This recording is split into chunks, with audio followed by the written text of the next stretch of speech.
ఏమిరా శేఖరు, మంచిగున్నావా? ఎప్పుడొచ్చినావు? మంచిగున్నా, పొద్దుగాలనే వచ్చినా. నేను వచ్చినప్పుడు చూసినా పొలాలన్నీ సాగు చేసిర్రు. ఇక రేవంత్ అన్న ఉన్నాక మాకు బాధేంద్రా.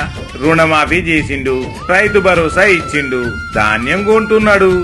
మన ఊళ్ళో పిల్లగాళ్ళకు కూడా ఉద్యోగాలు వచ్చినాయట. వాళ్ళు కూడా పట్నమే పోయారు. తెలంగాణకు హైదరాబాద్ కు మస్తు కంపెనీలు వస్తున్నాయి. మీ పొదుపు సంఘాలకు కూడా మస్తు ప్రాధాన్యత ఇస్తున్నది కదా రేవంత్ సర్కార్.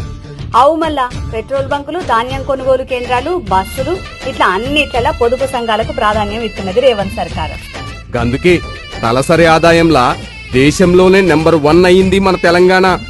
అది చూసే కదా ఈ బీఆర్ఎస్ దొరలు ఓర్వలేక విషం జిమ్ముతుర్రు. వాళ్ళు రాష్ట్రాన్ని దోచుకు తింటిరి. ఇప్పుడు రేవంత్ అన్న వచ్చి బాగు చేస్తుంటే చూడలేక నిప్పులు పోసుకుంటుర్రు కళ్ళల్లా. గదైతే నిజమే.